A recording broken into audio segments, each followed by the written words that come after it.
Le Songe d'une nuit d'été est une étrange comédie de William Shakespeare, écrite entre 1594 et 1595. Très populaire et énormément jouée, elle ouvre une multitude de possibilités de caractères, de couleurs et d'émotions.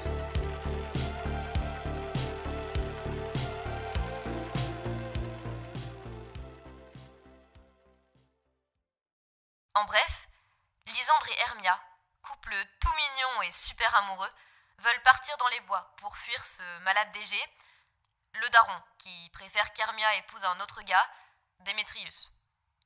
Pourquoi? Bonne question. Donc tout le monde se permet de donner son avis. Si elle ne veut pas ici, devant votre grâce, consentir à épouser Démétrius, je revendique l'ancien privilège d'Athènes. Puisqu'elle est mienne, je peux disposer d'elle pour la livrer soit à ce gentilhomme, soit à la mort, en accord avec notre loi qui ne prévoit aucun sursis en un pareil cas. Laissez-vous fléchir, douce Hermia. Et toi, Lysandre, abandonne. Vous avez l'amour de son père, Démétrius. Laissez-moi celui d'Hermia. Épousez-le. Bim! T'arrêtes pas, mon gars! Je suis, mon seigneur, d'aussi bon lignage que lui. J'ai autant de biens, mon amour est plus grand que le sien. Ma fortune, en tout point, est d'aussi beau rang, sinon supérieure, à celle de Démétrius. Et, ce qui est plus que toutes ces vantardises, je suis aimé de la belle Hermia. Ça et Démétrius? Il va répondre quoi, Démétrius? Hein, mon gros? T'as rien à dire? Pour vous, Hermia, disposez-vous à conformer vos désirs à la volonté de votre père. Sinon, la loi d'Athènes vous livre à la mort ou à un vœu de célibat. Ah! Il faudrait donc trouver une solution. Les deux tourtereaux se retrouvent en tête-à-tête pour évaluer la situation. En effet, la petite Hermia est en danger de mort imminente, menacée par son propre père. Après de longues minutes d'échange, ils prennent enfin une décision. Écoute-moi, Hermia. J'ai une tante veuve, une douairière qui a de gros revenus, et elle n'a pas d'enfant. Sa maison est à 7 lieues d'Athènes. Elle me considère comme son fils unique. Là-bas, gentille Hermia, je pourrai t'épouser. Échappe-toi de la maison de ton père demain soir. Je t'attendrai. C'est la tata qui ralasse. Bon, c'est bien joli, tout mignon, tout rose. Mais là, Helena rentre. Helena, amie de Hermia, est à fond sur Démétrius, qui lui, je le rappelle, veut épouser Hermia. Une situation digne d'une cour de lycée, donc. Elle est de ce fait méga jalouse de la beauté d'Hermia. Hermia, qui est donc vraiment trop super énervée et dégoûtée de faire tomber tous les mecs. Oh là là là là, comme c'est embêtant comme situation. Et qui fait mais alors vraiment tout pour s'en débarrasser. Je fronce les sourcils, pourtant il m'aime toujours. Je fronce les sourcils. Oh, si à mes sourires, vos sourcils voulaient bien enseigner ce tour. Je lui donne des malédictions, pourtant il me donne de l'amour. Oh, si mes prières pouvaient éveiller la même affection. Plus je le hais, plus il me poursuit. Plus je l'aime, plus il m'aime. Sa folie, Helena, n'est pas de ma faute. C'est seulement celle de votre beauté que naisse la faute de la mienne. Courage. Finalement, Hermia et Lysandre s'en vont, chacun de leur côté. Que se passe-t-il? Régis, de la régie, tout va bien? Ah, attendez, on parle dans l'oreillette. Helena. Oui, c'est Helena.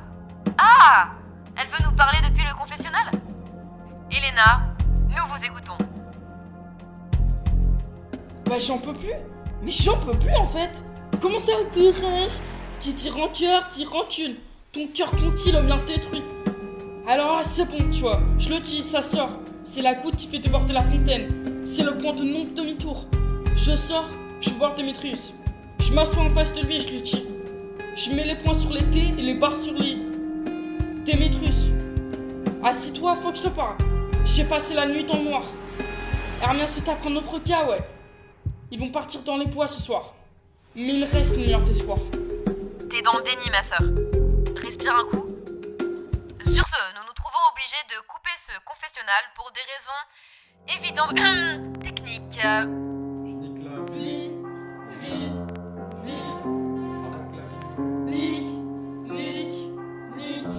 Pendant ce temps, à Aulnay-sous-Bois, dans le 93, Quince et Boton, les deux refs vous proposent leur meilleure prod de leur prochain album. Anguille sous roche, bientôt dans les bacs, lui actuellement en direct avec nous pour Radio Athènes. Alors moi c'est Quince ou Kins pour les intimes, chef de troupe, chef de meute, jamais tout seul. Je vais dès à présent incessamment sous peu vous présenter l'équipe. À mon extrême droite, Bottom c'est ma petite chienne. Que le public prenne garde à ses yeux, je vais soulever des orages. Et ta mère? Je vais gémir comme il faut, pourtant mon penchant c'est surtout les tyrans. Je pourrais jouer un rôle à beugler, à brailler, à faire tout éclater. Les fracasses en roc, les frissonnants chocs, brisons d'un bloc, les pans des prisons. Et de Phébus le char, où l'entrepriera, fera et défera, les destins sans raison. Ça c'était du sublime, c'est la veine d'Hercule, la veine d'un tyran. Ensuite, à bâbord, Francis Flûte ma grosse pute. Mais je suis pas ta pute, moi. Qu'importe, tu prendras une voix aussi petite que tu voudras. Non, non, vraiment, ne me faites pas jouer une femme, j'ai la barbe qui me vient. Passons, en diagonale nous avons Staverling, Robin de son doux prénom. En parallèle vous trouverez Tom Stout, et enfin, Snug, reconnaissable à sa douce crinière de lion. Ne parle pas beaucoup mais il rugit très fort. Merci à l'équipe, à Quince et Boton. Bon, elle est sympa cette histoire, mais ça commence à devenir redondant. Mais tenez bon, ne lâchez pas, on va mettre un peu de piment dans ce récit. Mesdames, messieurs, permettez-moi de vous présenter le fantastique, l'incroyable, que dis-je, mon chouchou dans cette aventure. Je parle du personnage de Puck. Soit je me prends fort sur votre forme et votre allure, soit vous êtes cet esprit malicieux et espiègle, celui qui effarouche les jeunes filles du village, écrème le lait et parfois détraque le moulin. Mais pour ceux qui vous appellent Hobgoblin et Gentil Puck, vous faites leur travail et vous leur apportez bonheur. N'êtes-vous point celui-là ? Tu dis vrai. Je suis le joyeux vagabond de la nuit. Je bouffonne auprès d'Oberon et le fais sourire lorsque j'embobine un cheval gras et nourri de fèves. La vieille la plus sage racontant le plus triste récit, parfois, me prend pour un tabouret à 3 pieds. Alors je m'esquive sous son popotin et la voilà par terre qui s'écrie « Mes fesses !» et se met à tousser. Et alors toute la compagnie se tient les côtes et rit et s'ébroue de gaieté et éternue et jure qu'on n'a jamais passé une heure plus joyeuse. Et alors, messieurs, dames, vous vous demandez sûrement, en quoi ce petit bougre sans qui cette histoire serait bien fade est-il intéressant ? Eh bien, il ne vient pas seul et amène avec lui ce que l'on appelle communément le drama. Autrement dit, les embrouilles. Titania, reine des fées, a dans son cortège un petit garçon charmant dérobé à un roi indien. Jamais elle n'eut plus de délicieux enfants volés. Et le jaloux Oberon voudrait faire de l'enfant un chevalier de son escorte pour parcourir les forêts sauvages. Il m'a donné une mission. J'ai remarqué où est tombé le trait de Cupidon. Il est tombé sur une petite fleur d'Occident. Auparavant d'un blanc de lait, désormais empourpré par la blessure de l'amour.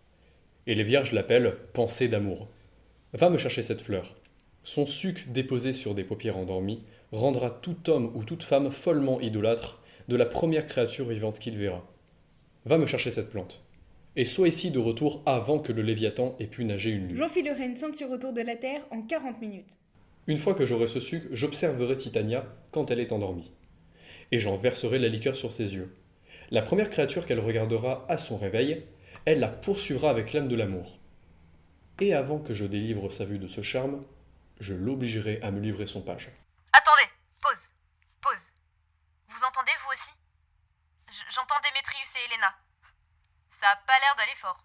Donc moi, je suis dans la forêt, pépère, je cherche Lysandre et Hermia. Et là, il y a une Gadji, elle me poursuit. Elle a cru que c'était une randonnée. Je t'aime pas, donc me suis pas. Comment ça, ne me poursuis pas ? Ta beauté est plus attirante que le champ magnétique d'un aimant.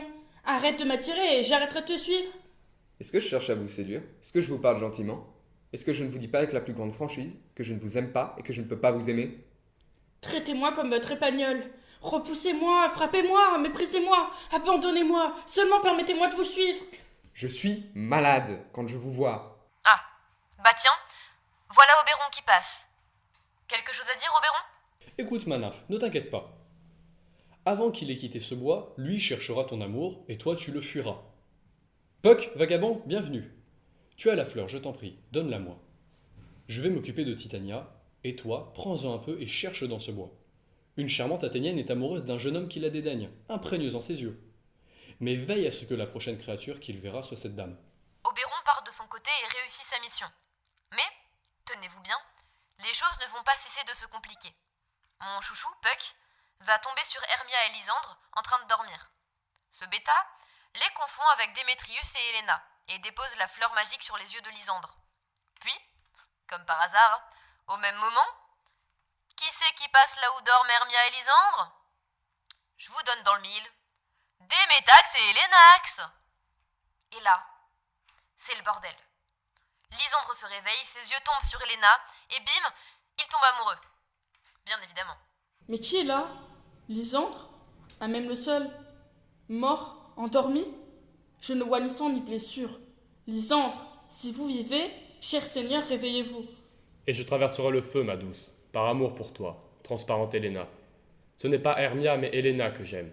La vérité du moutrage. Lysandre, où es-tu? Que je meurs si je ne vous trouve pas immédiatement, Lysandre! Pendant ce temps, à Aulnay-sous-Bois, dans le 93, l'équipe est en pleine répétition. Non loin de là, Titania dort.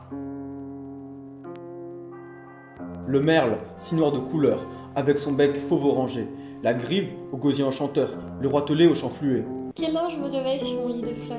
Le moineau, l'alouette et le pinson, le coucou crie et son plein chant, dont plus d'un homme écoute la chanson que par prudeur nul ne dément. Tu es aussi spirituel que beau. Ni l'un ni l'autre, mais si j'avais assez d'esprit pour sortir de ce bois, j'en aurais assez pour me tirer d'affaire. Je t'aime, ma vie, mon bébou sucré, viens à moi. Je ne vous nargue pas, il semble que c'est vous qui me narguez. Oui, continuez, faites des grimaces sur moi quand Si elle je ne vais peut vous tourner. fléchir, je peux vous contraindre. Tu ne peux pas plus me contraindre qu'elle Vous ne voyez, peut elle me fait partie fléchir. de cette Les coalition. menaces n'ont pas plus de Injurieuse. force que ces faibles Jeune fille prières. ingrate! Lâche-moi, Vite, viens. chatron, Viens, chose viens. abjecte. Lâche Viens, prise ou je vais viens te là, putain que rejeter t'es mort loin là. de moi. À ce stade, dans notre carré amoureux, c'est le bordel. On essaye de remettre les choses en place, mais ça ne fonctionne pas.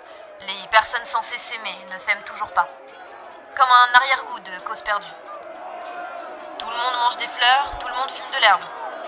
Sous les ordres paniqués d'Oberon, Puck tente de régler ses erreurs, mais tout se mélange. Leur querelle est pour moi un divertissement. Stop! Tu vois que ces amants cherchent un lieu pour se battre.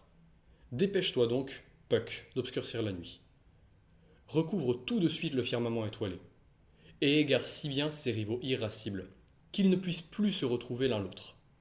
Quand ils se réveilleront, toute cette dérision leur paraîtra un songe, une vaine vision.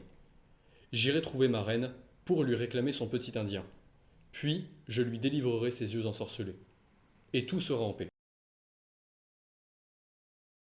Si nous, ombres, vous avons offensé, pensez alors et tout est réparé, qu'ici vous n'avez fait que sommeiller lorsque ces visions vous apparaissaient. Et ce thème faible et vain qui ne créait guère qu'un rêve, gentils spectateurs, ne le blâmez pas. Pardon, nous ferons mieux la prochaine fois. Aussi vrai que je suis un honnête Puck, si nous avons la chance imméritée d'échapper à vous, sifflet de serpent, nous vous consolerons avant longtemps. Sinon, traitez Puck de menteur. À tous, bonne nuit de tout cœur. Si nous sommes amis, applaudissez très fort, et Puck saura réparer ses torts.